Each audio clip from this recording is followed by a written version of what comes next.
Bom dia a todos. Bom dia. Bom dia aos internautas que nos acompanham nesta reflexão. Essa é uma grande lição que nós tiramos da pandemia, né? Usar os meios de comunicação que a doutrina espírita usava muito pouco. Agora passamos a usar mais. Então, muito bom levar a mais gente as reflexões e as lições da doutrina espírita. O tema de hoje, jugo suave, fardo leve, uma das passagens do Mestre Jesus. Vamos refletir um pouquinho como é que anda o nosso fardo. Que jugo escolhemos para nos submetermos? Jesus já propôs esse jugo suave, o jugo que ele nos trouxe, e consequentemente um fardo leve, porque o fardo é consequência do jugo, há 2000 anos. E como é que andam os nossos fardos? Que jugo nós estamos nos submetendo? Não tenho dúvida que pela situação que vivemos na humanidade, até recentemente, e muito recentemente, a pandemia, ela é consequência. A pandemia e outras coisas, doenças, são consequências. No livro Em Nome do Amor, nos falando dos cristãos decididos, Bezerra de Menezes vai nos dizer que, periodicamente, as nossas mentes em desalinho produzem micro-organismos viróticos que geram pandemias. Alguma lembrança recente? Essa obra é de 2010. Será que era um alerta? Os nossos pensamentos em desalinho. Estes pensamentos nos submetem a um jugo que trazem consequências pesadas, amargas. Nos trazem doenças, perturbações as mais variadas, aflições as mais variadas. Para as doenças, a medicina deu um salto imenso. Avançou bastante, desde que temos ciência da humanidade enquanto humanidade, da história da humanidade. Mas não resolve todos os problemas. A ciência não tem solução para todos os problemas. Com todo o respeito e valorização pela ciência, pelo avanço que ela nos já deu. Mas não tem todas as soluções. Por quê? Porque ainda trazemos pensamentos em desalinhos. Ainda estamos submetidos a um jugo que não é o do Cristo. Apesar dos 2000 anos à nossa disposição, o seu Evangelho. Eu quero dizer que o jugo que nos submetemos é o jugo da escravidão. E este é pesado. Porque normalmente a escravidão nos traz, se a gente olharmos a escravidão física promovida na história da humanidade, em alguns lugares até hoje, a escravidão traz as consequências dos trabalhos difíceis e da chibata. E é isso que nós vivemos. Dificuldades e muitas vezes a chibata das doenças, das aflições, das dificuldades, porque ainda não tomamos sobre nós o jugo do Cristo. Estamos sob a escravidão do quê? O povo judeu esteve sob o jugo por 400 anos do povo egípcio. E nós? Somos livres ou estamos sob o jugo de uma escravidão? Haja vista a nossa situação no mundo, nós estamos sob a escravidão, não de um povo, mas nós estamos sob a escravidão das nossas paixões, dos nossos instintos primitivos. E este jugo de escravidão nos traz consequências amargas. Escolhemos equivocadamente. E o que o Cristo nos propõe é que tomemos o seu jugo. Que jugo é este? Poderíamos dizer que seria escravidão? A escravidão do amor? Esse seria bom, né? O jugo do amor. Trazer sobre os nossos ombros o jugo do amor. Só este traz consequências saudáveis. Só este traz solução para todos os nossos problemas. É por isso que Paulo de Tarso, numa de suas epístolas, vai dizer, nas suas cartas, vai dizer que tudo me é lícito. Eu cito com frequência essa passagem porque ela é sintomática. Ela é importante a refletirmos, porque representa a justiça divina. Tudo me é lícito, mas nem tudo me convém. Nem tudo me convém. Como é que eu analiso o que convém e o que não convém? Através de analisar as consequências. Que resultado me trará certas atitudes, certos comportamentos. Já sabemos por Bezerra que os pensamentos perturbados nos geram micro-organismos viróticos e estes produzem pandemias. Se formos analisar o princípio da justiça divina, o princípio está em nós mesmos. Jesus, na mesma direção de Paulo, vai nos dizer a cada um segundo suas obras. Então, e nem poderia ser diferente, porque aí está a síntese da justiça divina. E nem poderia ser diferente. Porque se recebêssemos alguma coisa que não fosse produzida por nós mesmos, Deus não seria justo. E se não fosse justo, não seria Deus. Como nos assevera Kardec, no 2º capítulo da obra A Gênese, quando ele fala neste capítulo de Deus, e para nos apresentar o Criador pelos seus atributos, ele vai dizer que se Deus cometesse um ato de injustiça, este não seria Deus. Porque um ser que não cometesse esse ato de justiça, este seria Deus. É uma maneira lógica de nos conduzir à fé raciocinada. E através da fé raciocinada, a energia que deveria nos mover o nosso motor vontade para mudarmos o nosso modo de proceder. E aí sim, entendendo que temos que mudar o nosso modo de proceder, temos que escolher qual é o modo correto, qual é o modo apropriado. E para isso veio Jesus. Entre tantos emissários, entre tantas lições que recebemos da bondade divina, entre tantos apelos que Deus nos dirigiu em todos os tempos, na fala do Espírito de Verdade, no capítulo 6 do Evangelho segundo o Espiritismo.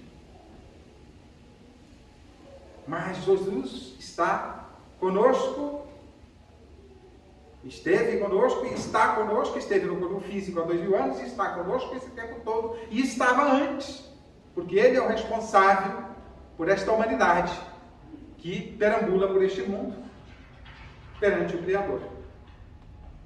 Então esteve conosco há 2000 anos, nos convidando a pegar o jugo do amor que Ele veio nos ensinar, para que as consequências fossem leves, o fardo fosse leve. Há 2000 anos, e nós ainda não adotamos. Porque se tivéssemos adotado, por certo o mundo não teria mais conflitos, não teria mais guerras, não teria mais misérias, mais violência, mais intolerância. Nem intolerância religiosa, é claro. Se ainda os temos, é porque ainda não assumimos sobre nós o jugo de Jesus. E, portanto, não temos a leveza do fardo que Ele nos propõe. Então precisamos refletir sobre isso. Ainda estamos vivendo a escravidão. Há quantos milênios já somos escravos das nossas paixões e das nossas más inclinações, dos nossos instintos primitivos? O povo judeu, ao ser libertado dos 400 anos de escravidão no Egito,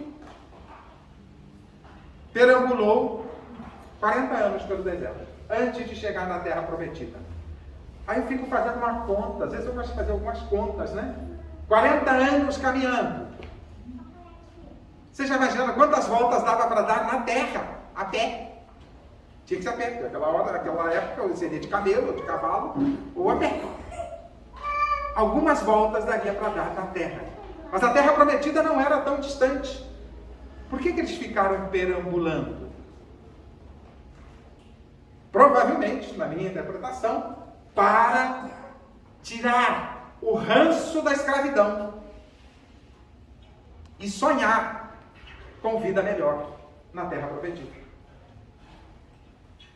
Nós estamos há 2000 anos vivendo neste mundo, de provas e expiações, tentando tirar o ranço da nossa escravidão, do nosso jugo, das nossas paixões, dos nossos instintos primitivos e por aí afora. Precisamos fazer mudanças. Assumirmos as lições propostas pelo Cristo. Só elas têm solução para todos os nossos problemas. Por isso que eu há pouco falei, a medicina, por mais que ela tenha avançado, e a ciência de uma maneira geral, não tem a solução para todos os nossos problemas. Porque os nossos problemas são inerentes a nós mesmos. São inerentes à alma, ao espírito, ao ser pensante. Porque colhemos as consequências das nossas ações. E quem age é o espírito, é a alma. O corpo é instrumento. Mas o ator ou o autor é o espírito. No corpo físico chamamos de alma. Então precisamos assumir para nós, enquanto seres pensantes, usando a razão. Por isso Jesus nos convida à fé raciocinada. Por isso ele nos apresenta o Criador da forma que apresentei agora há pouco os atributos do Criador.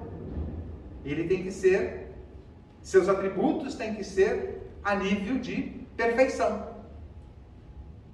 E nós temos que caminhar nessa direção para a solução de todos os nossos problemas.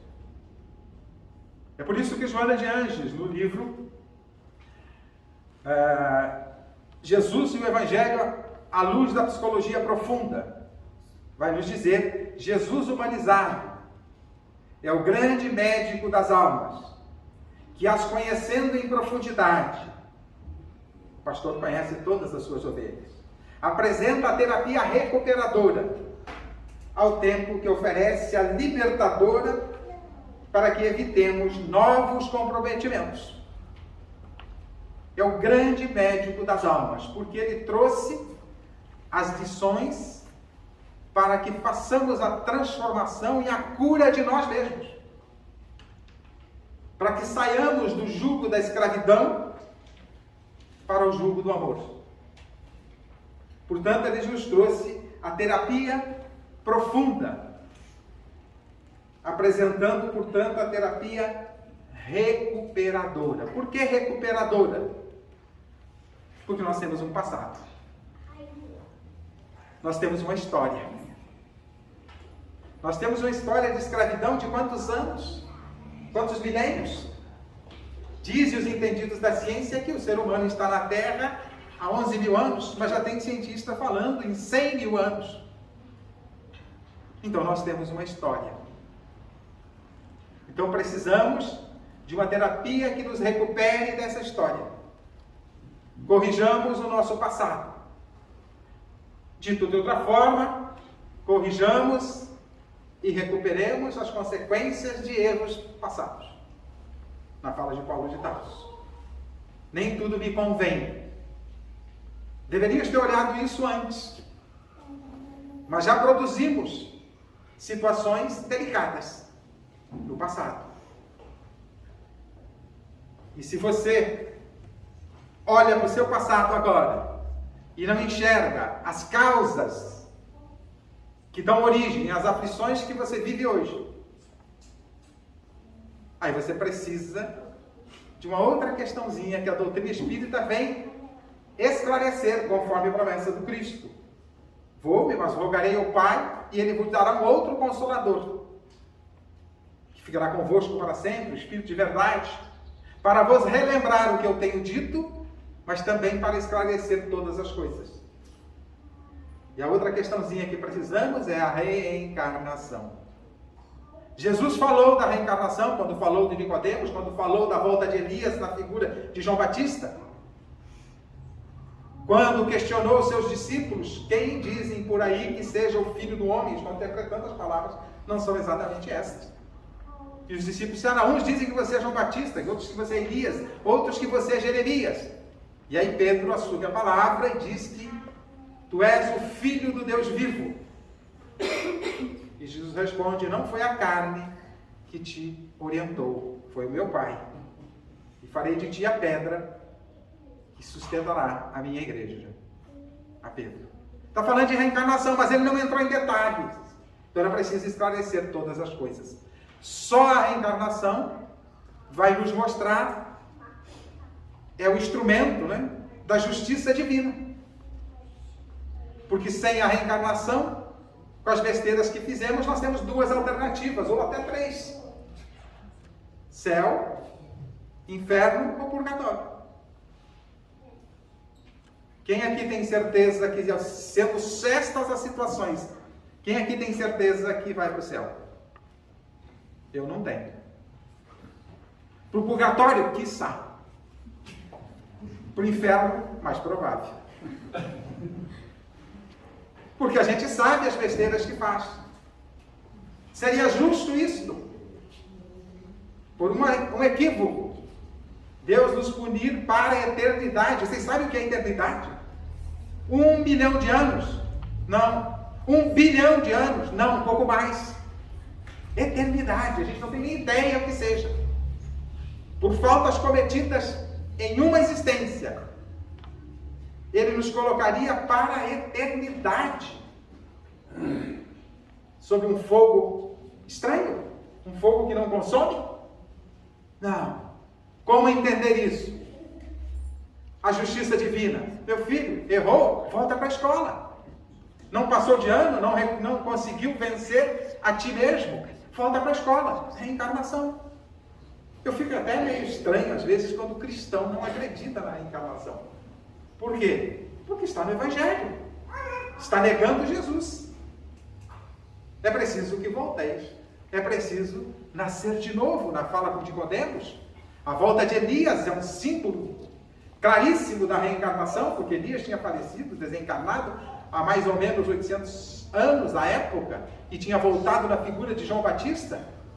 Não podia ser o mesmo corpo, porque 800 anos acho que o corpinho já tinha evaporado, né? Os bichinhos já tinham comido tudo, até os ossinhos.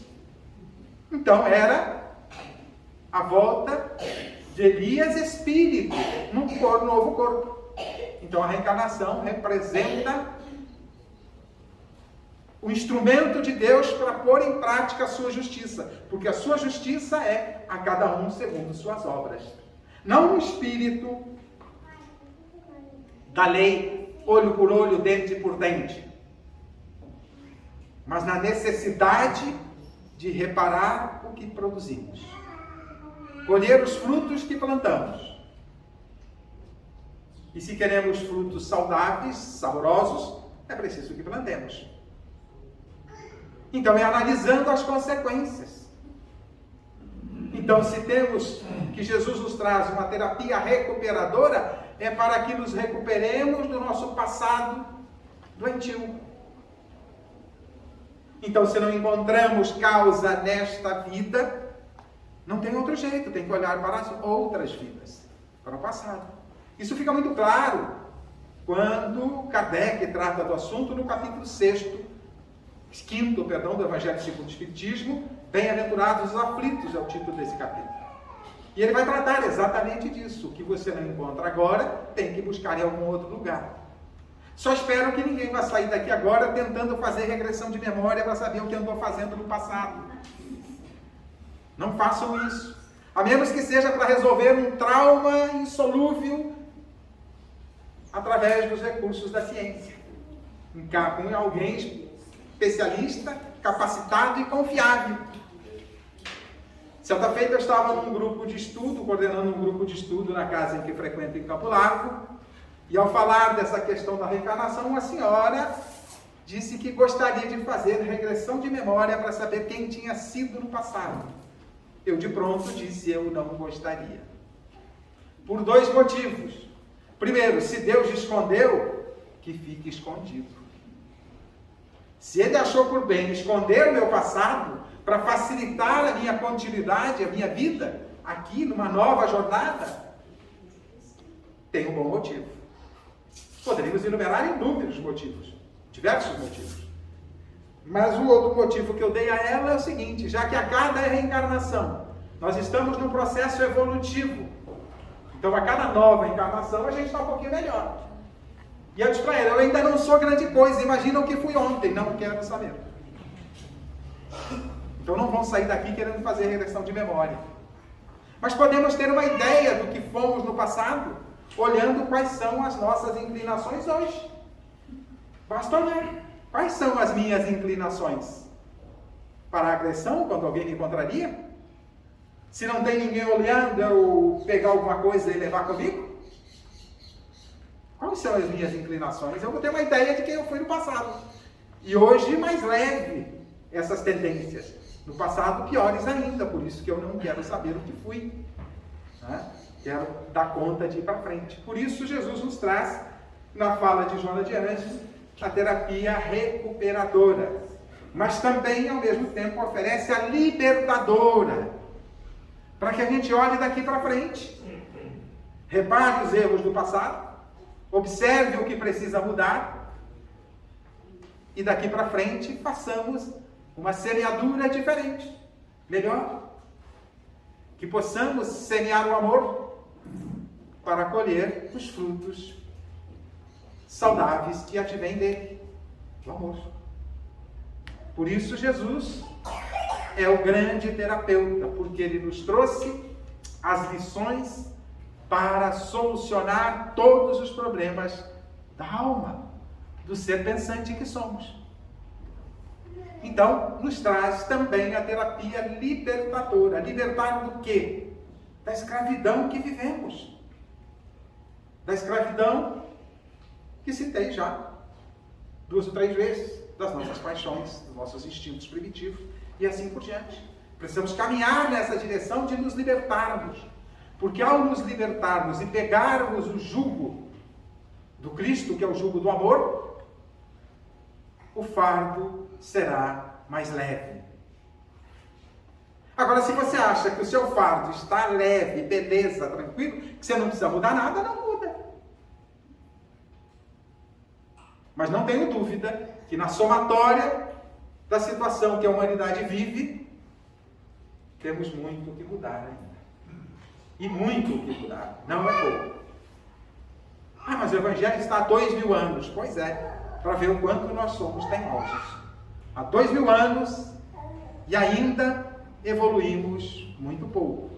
Muito pouco olhando do nosso ponto de vista. Eu não sei se do ponto de vista divino não está dentro daquilo que é previsto dos seus desígnios.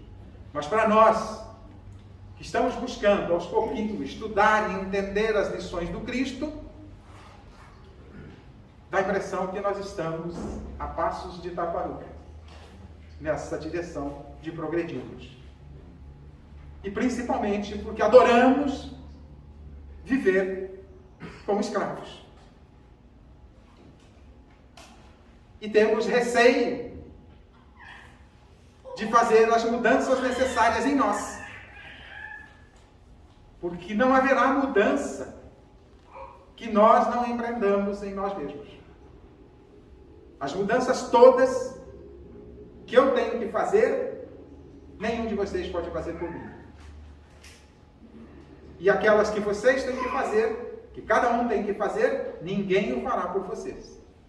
Nós contribuímos nas nossas relações, nas nossas convivências, mas não transformamos ninguém. Só transformamos a nós mesmos. E para fazer essa transformação e usar os recursos que estão à nossa disposição, há tanto tempo, o Evangelho revive há 2000 anos, revivido pela doutrina dos Espíritos há quase 165 anos. Agora, próximo 18 de abril, completa 165 anos da doutrina dos Espíritos, revivendo o Evangelho de Jesus e esclarecendo todas as coisas como Cristo prometeu. Portanto, já temos aí, só de doutrina espírita, mais de 1 século e meio.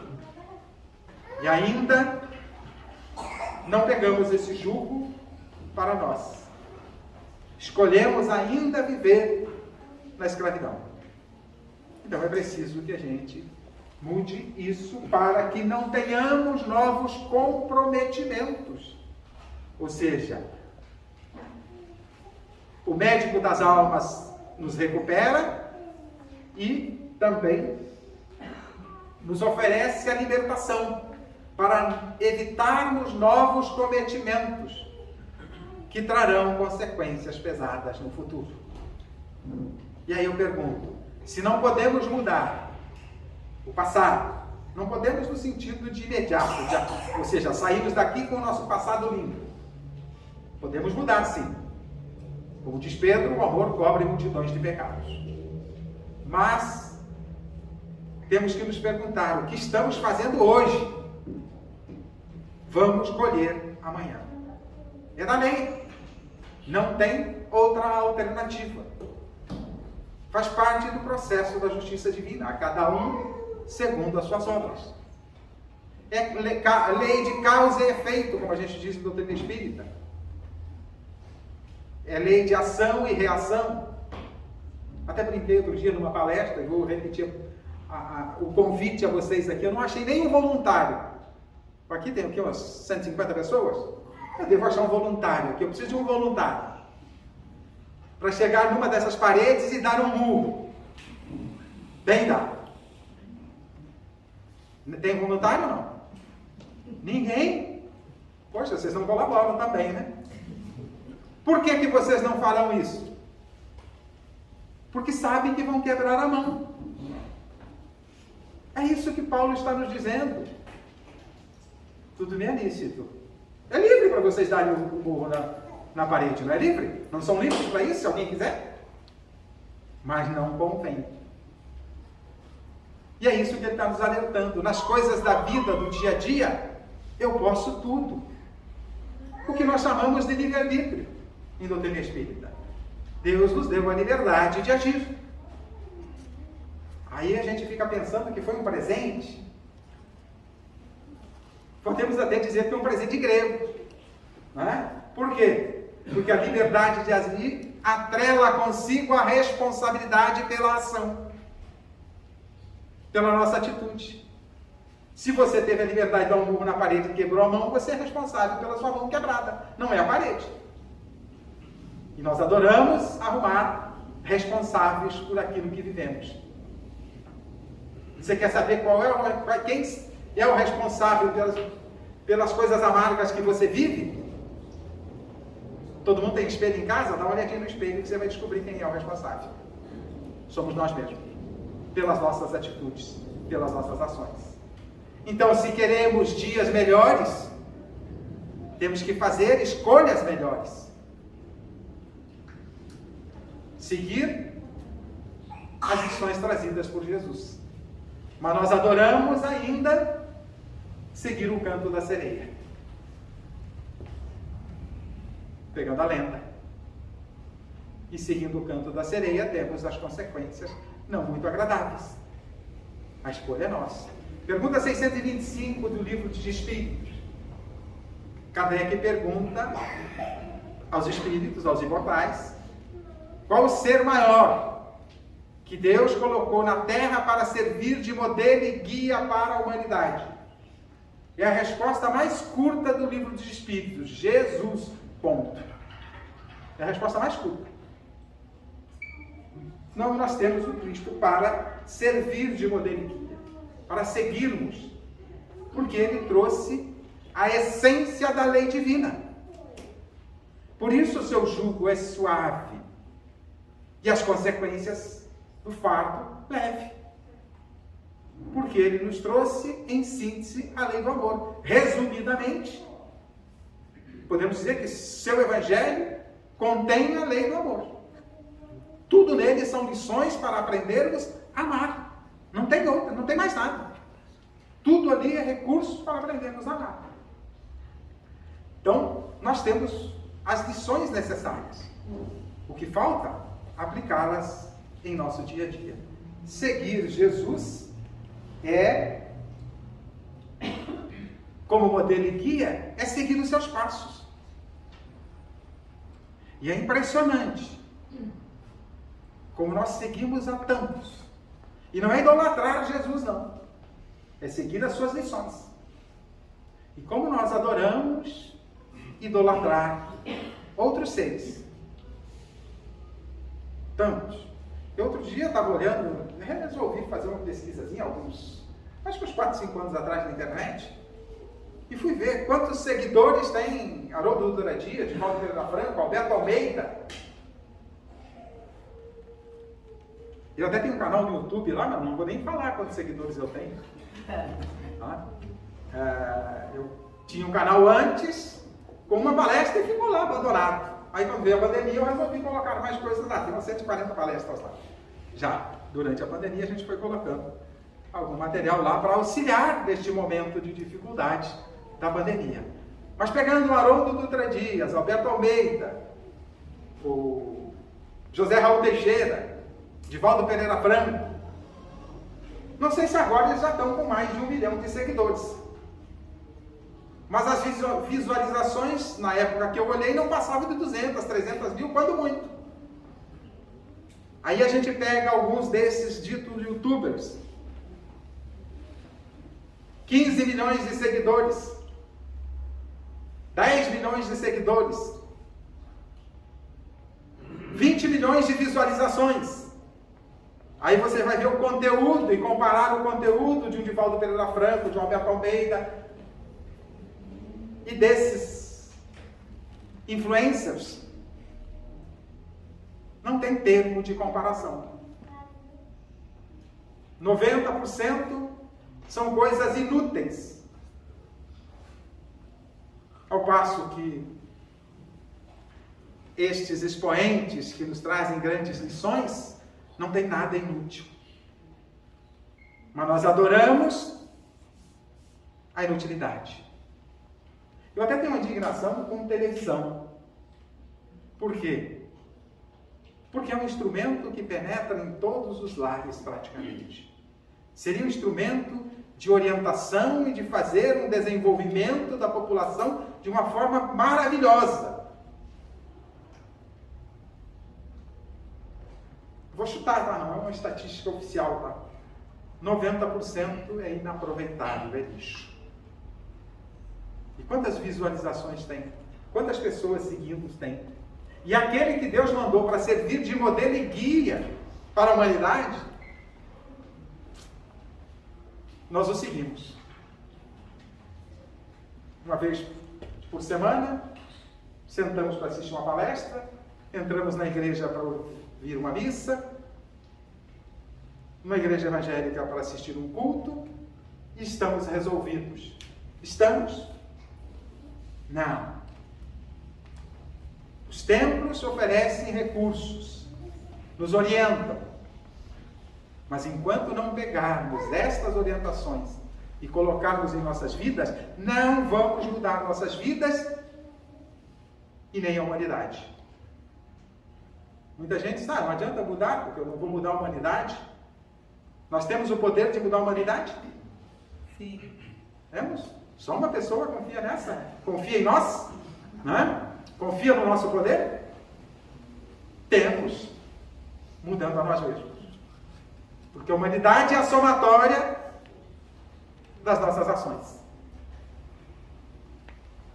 A somatória dos 7 bilhões e poucos milhões encarnados representam a humanidade e a situação que ela vive de acordo com a nossa situação íntima.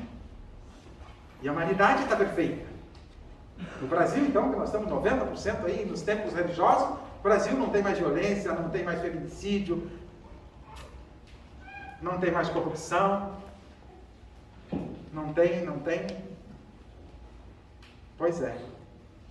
Nós viemos aos templos, mas ainda mantemos-nos na escravidão. Não fazemos uso daquilo que os templos nos oferecem. Para a nossa intimidade. As coisas têm que ocorrer dentro de nós. Nós podemos mudar o mundo mudando o nosso mundo íntimo. Porque o mundo vive aquilo que nós oferecemos ao mundo. Os templos contribuem. Outro dia eu fiz uma palestra aqui também, falando sobre templos. E eu coloquei os templos de pedra que construímos, as casas religiosas, as casas espíritas, das igrejas, em terceiro nível de importância, sem com isso tirar a sua importância. Mas há um templo mais importante do que este, há dois, vou falar o segundo, é o lar. Porque as grandes lições em cada jornada, nesta escola terra, estão no lar. Por isso o lar é a sala de aula dessa escola. Mas as lições a serem tiradas é para dentro de nós. Para que cada um faça a sua transformação. E aplique no seu dia a dia. Ah, mas eu vivo numa família conturbada. Você vive numa família conturbada? Tem alguém aqui que não? Não. Só para perguntar, curiosidade. Tem alguém que não? Pois é. Essa família conturbada que Deus te permitiu viver nela, te oferece recursos para exercitar, por exemplo, paciência. Seria isso? Tolerância, compreensão, entrega. Quanta entrega a gente precisa fazer para cuidar dos filhos, por exemplo? Para educá-los, para orientá-los. E aqui eu faço um adendo. Não estava na minha pauta, mas a gente é sempre bom referenciar. Muitas vezes a gente ouve as pessoas dizerem que mundo estamos deixando para os nossos filhos. Me desculpe, colocação errada. A pergunta correta é que filhos estamos deixando para o mundo, já que o mundo é a somatória dos seres que nele vivem. Então, que filhos estamos deixando pelo mundo? E aí está a nossa responsabilidade na sala de aula lá, de construir dentro de nós. E eu cito sempre um poema de Alta de Souza, que está no livro Parnaso de Além-Túmulo.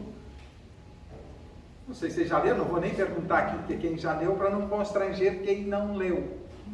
Né? São vários espíritos psicografando através de Chico Xavier. 50, eu já contei, mas não lembro, 56 ou 57 espíritos, com diversos materiais. Foi a primeira obra de Chico Xavier. Eu costumo dizer que ali deram o tom da conversa do Chico. Você vai viver 90 e poucos anos nesse mundo, vai trabalhar. 400 e poucas obras psicografou o Chico, Parnaso de Além-Túmulo foi a primeira. E tem um poema de Alta de Souza chamado Mensagem Fraterna. Ela diz na segunda estrofe, os dois primeiros versos. Vamos ao primeiro. Volve ao teu templo interno abandonado. Eu cada vez que falo essa frase, eu sinto um puxão de orelha.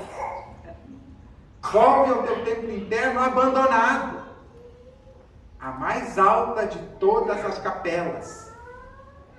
Por quê? Porque é o templo mais sagrado que tem, o templo interno, é onde as coisas vão ocorrer.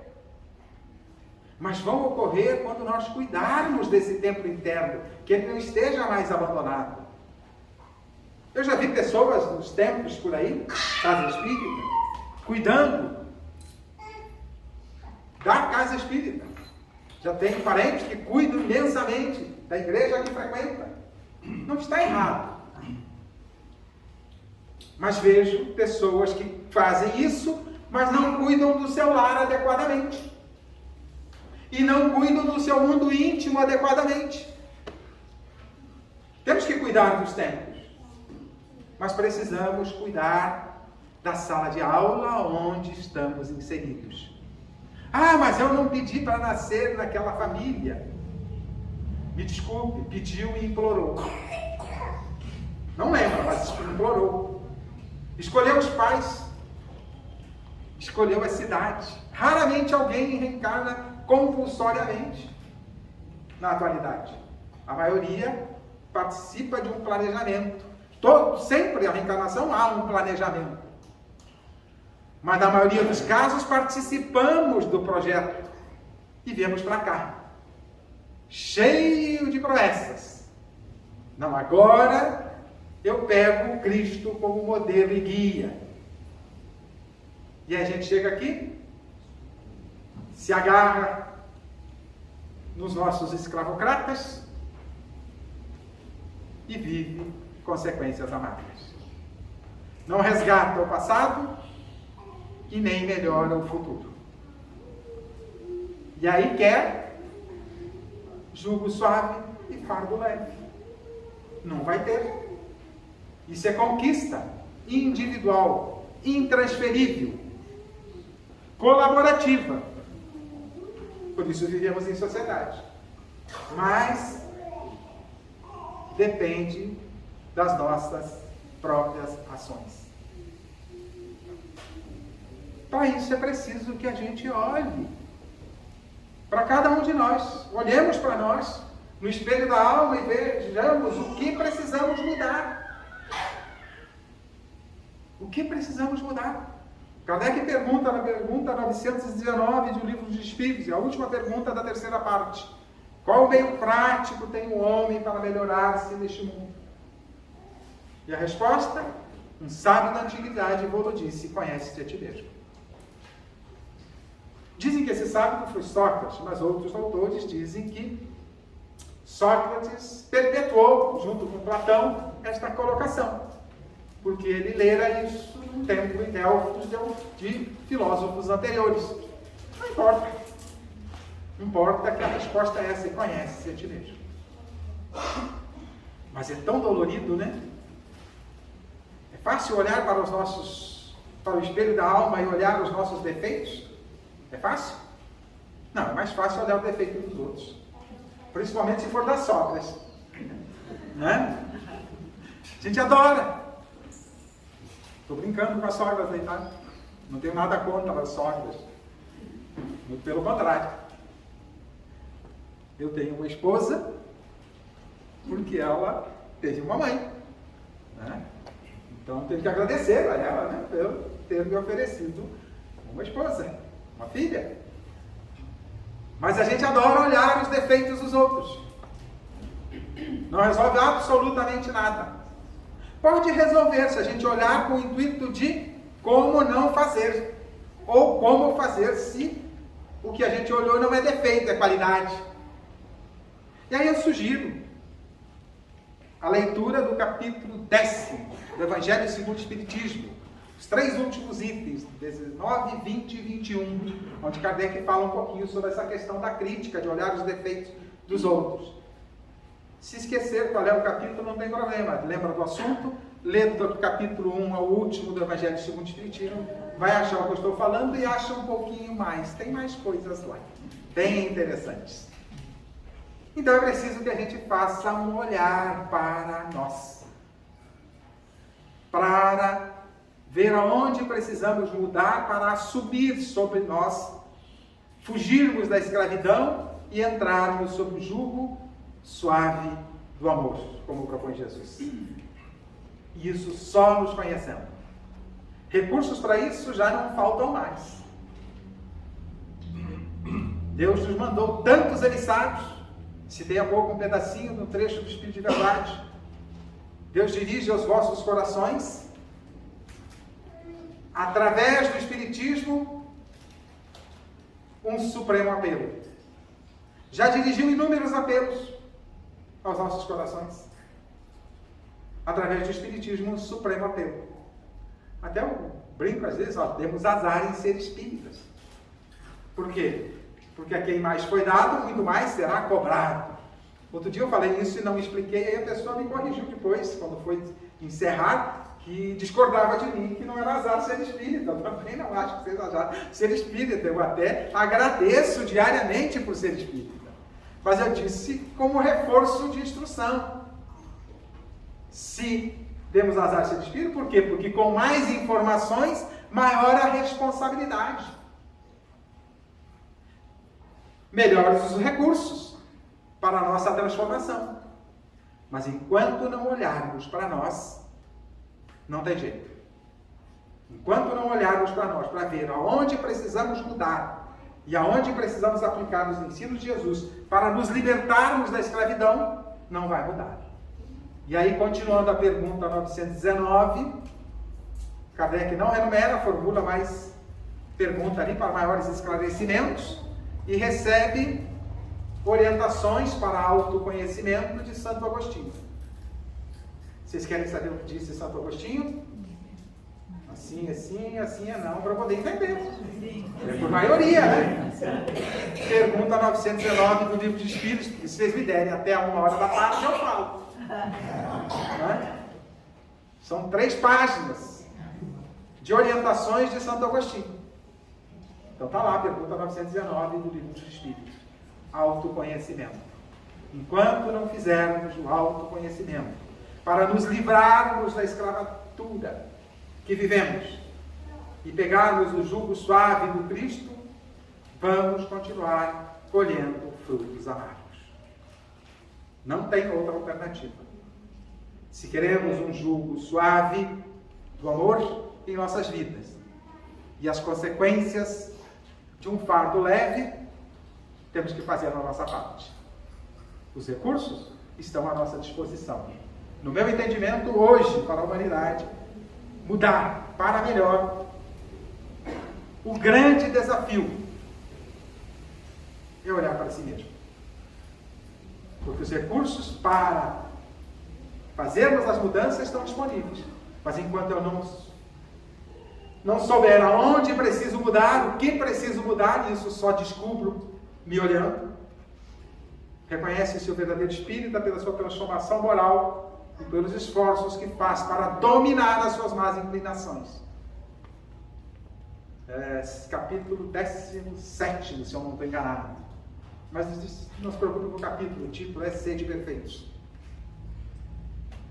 E aí tem, para saber quais as minhas más inclinações, eu preciso me conhecer e fazer as transformações necessárias. Com estas transformações, e mudando e pegando Jesus como modelo e guia,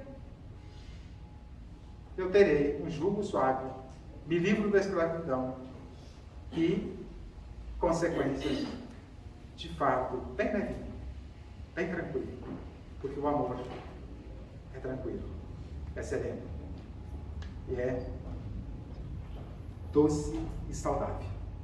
Agradeço a Deus a oportunidade de refletir com vocês, a casa pelo convite, a vocês e os internautas pela paciência de me ouvirem. Muito obrigado, que Deus abençoe a todos.